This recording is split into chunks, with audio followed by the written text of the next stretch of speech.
সকলেই হয়তো জানেন, পত্রপত্রিকায় দেখেছেন, যখন পদ্মা সেতু বানাবেন মাননীয় প্রধানমন্ত্রী 2014 সাল 2012 সাল হঠাৎ করে পদ্মা সেতুর থেকে টাকা উইথড্র করে নিয়ে গেল বিশ্বব্যাংক, নিয়ে গেল জাইকা, নিয়ে গেল আইডিবি, নিয়ে গেল এডিবি। এরা সব তাদের প্রতিশ্রুত টাকা প্রত্যাহার করে নিয়ে গেল। বলল বিশ্বব্যাংকে দুর্নীতি হয়েছে। এখানকার দুটি পত্রিকায়, নাম বলবো না এখন, ফলাও করে প্রচার করা হলো এখানে দুর্নীতি হয়েছে। আমি তখন দুর্নীতি দমন কমিশনের কমিশনার। দুর্নীতির কথা বলার সঙ্গে সঙ্গে এটা দুর্নীতি দমন কমিশন সুমোটো তদন্তের দায়িত্ব নিল। কেউ বলল না, বিশ্বব্যাংক ভিতরে ভিতরে দুটি পত্রিকা দিয়ে নিউজটা করালো। 2 মাসের মধ্যে বললাম যে এখানে কোনো দুর্নীতি হয় নাই। সেটা ছিল মূল সেতু নির্মাণের টেন্ডার প্রক্রিয়ায়। বিশ্বব্যাংক চুপ করে থাকলো, কোনো উত্তর দিল না। 1 মাস পর তারা আবার বলল যে দুর্নীতি যদি মূল সেতু টেন্ডার প্রক্রিয়ায় না হয়ে থাকে তাহলে দুর্নীতির জন্য ষড়যন্ত্র হয়েছে। আমরা বললাম এই আবার কি অভিনব অভিযোগ। আমি ডিফার করলাম, আমি বললাম দুর্নীতির জন্য ষড়যন্ত্র কখনো হয় না, এ ধরনের কথা আমাদের পেনাল কোডে নাই। দুর্নীতি তখনই হয়, ব্রাইব কখন হয়? ব্রাইব হয় অফার এবং অ্যাকসেপ্টেন্স। আমি টাকা দেব, তিনি টাকা নেবেন। যখন টাকা দিলাম, টাকা নিলাম, তাহলে সেটা ব্রাইব হয়ে গেল, সেটা ঘুষ হয়ে গেল, সেটা দুর্নীতি হয়ে গেল। আমি টাকা দিলামই না, আমি একটা টাকাও দিলাম না, আর এখানে কেউ নিল না, দুর্নীতি হলো কেমনে, ষড়যন্ত্র হলো কেমনে? স্বাভাবিক প্রশ্ন। আজ যদি কেউ লয়ার নাও হয়ে থাকে তাহলে সে এটা স্বভাবেই বুঝবে এটা হয় না। আমি বললাম হবে না। কিন্তু দুঃখের বিষয়, আমার 3 জন সাথীর মধ্যে মতামতের গড়মিল হয়ে গেল, লাগলো চরম দ্বন্দ্ব, সরকারের মধ্যে সরকার হয়ে গেল। অদ্ভুত কাণ্ড। সরকারের সিনিয়র মন্ত্রী, সিনিয়র উপদেষ্টা এর মধ্যে ইনভলভড হয়ে গেল। আমাকে বলল বিশ্বব্যাংক যা বলে আপনি শুনে নেন। বিশ্বব্যাংক বিনা দোষে আমার কানমলা দিবে আর আমি এটা শুনবো, এটা কখনো তো হতে পারে না। আমি বললাম মাননীয় মন্ত্রী, আমি আইনের ছাত্র, আইনে লেখাপড়া করছি, ভাই আমি তো পারবো না। তো বলে কেন পারবেন না? দেশের স্বার্থে পারবেন। একজন ফট করে বলে উঠল, আমি আমেরিকার স্টেট ডিপার্টমেন্টে গিয়েছি, সেখানে আমি স্টেট ডিপার্টমেন্টকে ম্যানেজ করেছি, স্টেট ডিপার্টমেন্ট ওয়ার্ল্ড ব্যাংককে বলে দিয়েছে তারা এখন টাকা দিবে।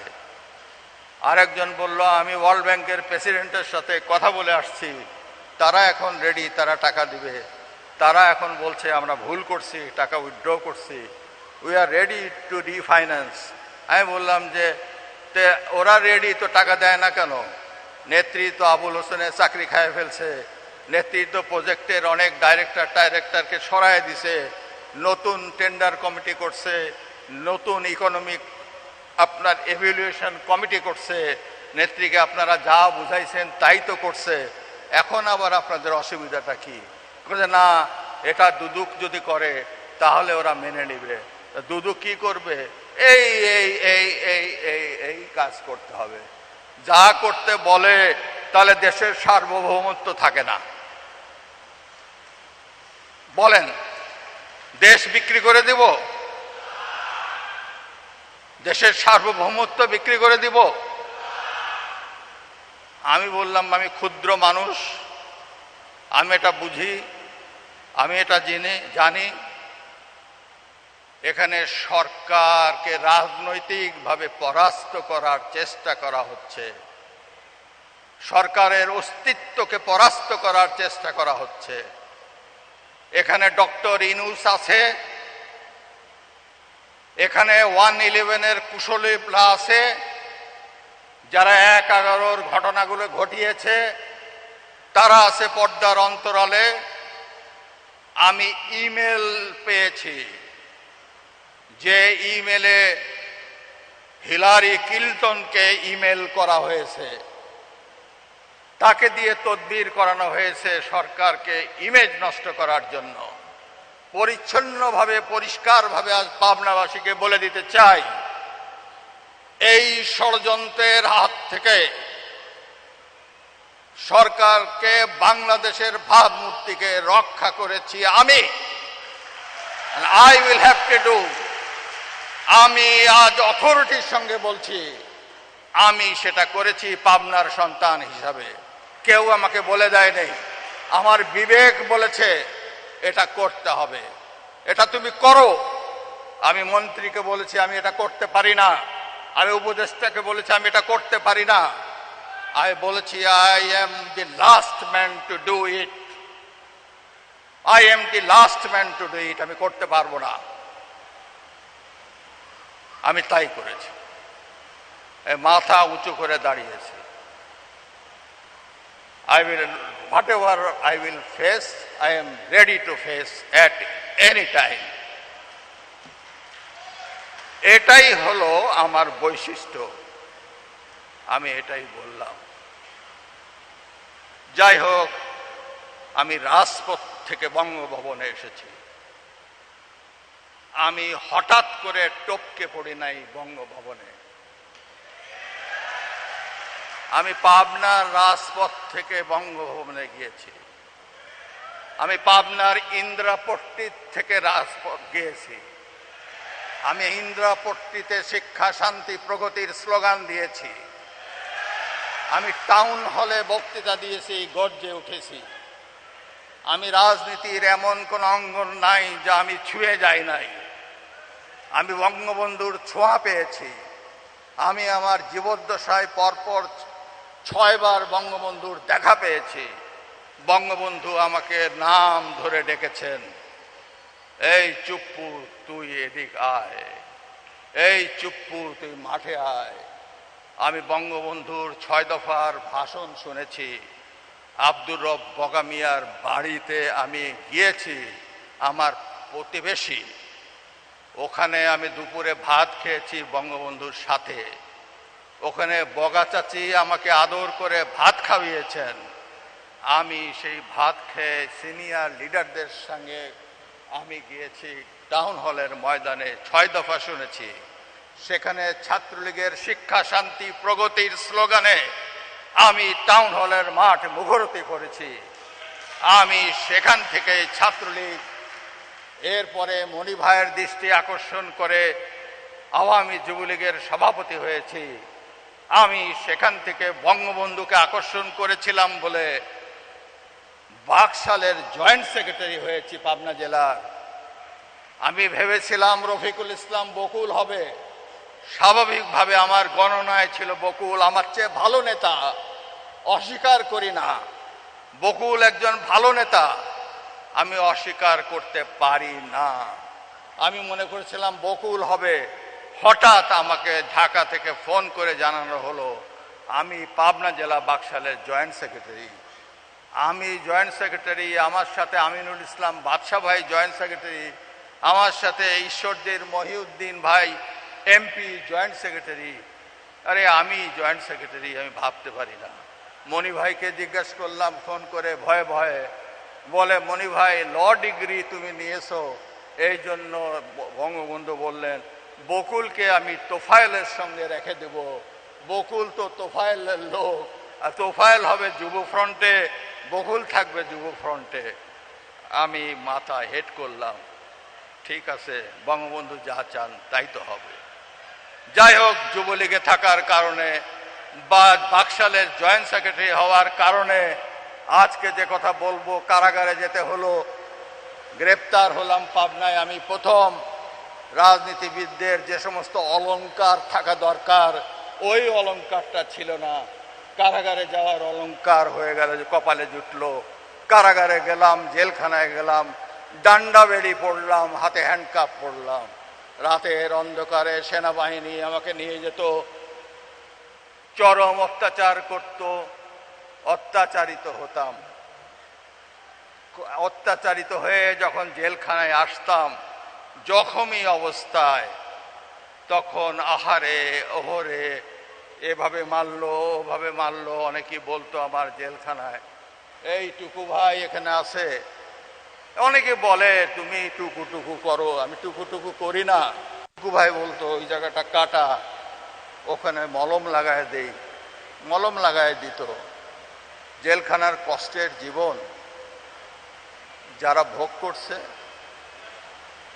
এই অত্যাচার নির্যাতনের সময় যে এতটুকু সান্ত্বনা দিয়েছে, জীবনে যদি বেঁচে থাকি সেই সময় তার কথা স্মরণ করতে হয়। আজ টুকু ভাই বেঁচে আছে, স্মরণ করি। ভাত খেতে পারি না, ভাত খেতে পারি না। ডাঁটা, এত বড় বড় ডাঁটা দেয়, আর সে কি ভাত দেয় খাই না, বমি আসে, ফেরত দেয়। টুকু ভাই পাশের সেলে, আমরা তখন সেলে থাকি, যেখানে মৃত্যুদণ্ডপ্রাপ্ত আসামি রাখে, সেলে থাকি। টুকু ভাই পাশের সেলে থাকে। টুকু ভাই বলে যে চুপ, ভাত ফেরত দাও কেন? তা আমি বললাম দেই ভাই, খেতে পারি না তো। কয় যা আমাকে দাও, আমি তো সাঁতার কাটি, আমার খিদা লাগে। তা আমি বললাম যে ভাই খান, টুকু ভাই দিয়ে দেই। এই তো অবস্থা। এইভাবে হ্যাঁ, কি বুঝলাম না? তো ঝড় উঠুক না কেন, আমি তো ঝড় উঠাচ্ছি এখানে, ঝড় উঠুক।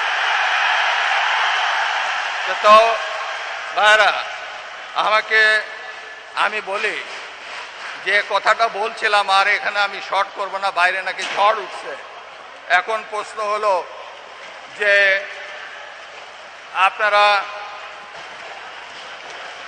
দ্বাদশ জাতীয় সংসদ নির্বাচন, আপনারা উন্নয়নের কথা বলেন, আপনি এই কথা বলবো পাবনা ডেভেলপমেন্ট ফাউন্ডেশনের। পাবনা ডেভেলপমেন্ট ফাউন্ডেশন গঠন করেছিলাম আজকে থেকে 4 বছর আগে। আমি তার প্রেসিডেন্ট ছিলাম। ডেভেলপমেন্ট ফাউন্ডেশনের নেতৃবৃন্দ এখানে আছেন, তারা আসছেন। আমি কিন্তু পাবনার উন্নয়নকে সামনে রেখেই ডেভেলপমেন্ট ফাউন্ডেশন করেছিলাম। সুতরাং ডেভেলপমেন্ট ফাউন্ডেশনের, আমি পাবনার উন্নয়নের জন্য, যেমন আমাকে বলতে হবে না, এখন বাইরে আবহাওয়া খারাপ, আমি শুধু দুটা কথা বলি। সেটা হলো দ্বাদশ জাতীয় সংসদ নির্বাচন আসন্ন। ক্ষমতায় যাওয়া বা পরিবর্তন আনার একমাত্র উপায় নির্বাচন। আন্দোলনের নামে সন্ত্রাস ও হিংসার রাজনীতি কখনো দেশ ও সমাজ অর্থনীতির জন্য কল্যাণকর হতে পারে না, বরং তা রাজনৈতিক পরিবেশ তমসাচ্ছন্ন করে তোলে। সংঘাত ভুলে আলাপ আলোচনার মাধ্যমে ঐক্যমতে এসে গণতন্ত্রকে বিকশিত হতে আমাদের সকলের সহায়তা করা উচিত। রাজনীতি থেকে হিংসা, হানাহানি অবসান ঘটিয়ে একটু সহিষ্ণু গণতান্ত্রিক রীতিনীতি মহান সংবিধানকে রাখতে হবে। প্রতিষ্ঠিত গণতান্ত্রিক রীতিনীতি ও মহান সংবিধানের আলোকে বাংলাদেশের জনগণ নিরপেক্ষভাবে তাদের ভোটাধিকার প্রয়োগ করে বাংলাদেশের গণতন্ত্রের চর্চার ইতিহাসকে আরও সমৃদ্ধ ও বেগবান করবে, এটাই সকলের প্রত্যাশা। আমি অত্যন্ত দৃঢ় চিত্তে আজকে ঘোষণা করছি, আপনাদের চাওয়া এবং পাওয়া বিসমিল্লাহ শুরু হবে। আগামী সেপ্টেম্বর মাসে পাবনা থেকে ঢাকা সরাসরি রেল যোগাযোগ স্থাপিত হবে। আজকে ঘোষণা করলাম, আগামী সেপ্টেম্বরে পাবনা থেকে ঢাকা সরাসরি রেল যোগাযোগ শুরু হবে, স্থাপিত হবে। আপনারা পাবনা ঢাকা যে রেলটি চলবে সেই রেলের নামকরণ কি হবে সেই নাম আপনারা এখন ঠিক করবেন। পাবনা ঢাকা এক্সপ্রেস, এই পাবনা ঢাকা এক্সপ্রেসের নামকরণ কি হবে এইটা আপনারা এখন ঠিক করেন। এই এক্সপ্রেস ট্রেনের নাম কি হবে এইটা আমি আজকে আপনাদের ঘোষণা দিলাম। ওয়েদার খারাপ, আর কিছু বলার সম্ভব হলো না। আপনাদের সবাইকে আমি ধন্যবাদ ও কৃতজ্ঞতা জানিয়ে আমি শেষ করছি। খোদা হাফেজ। জয় বাংলা, জয় বঙ্গবন্ধু।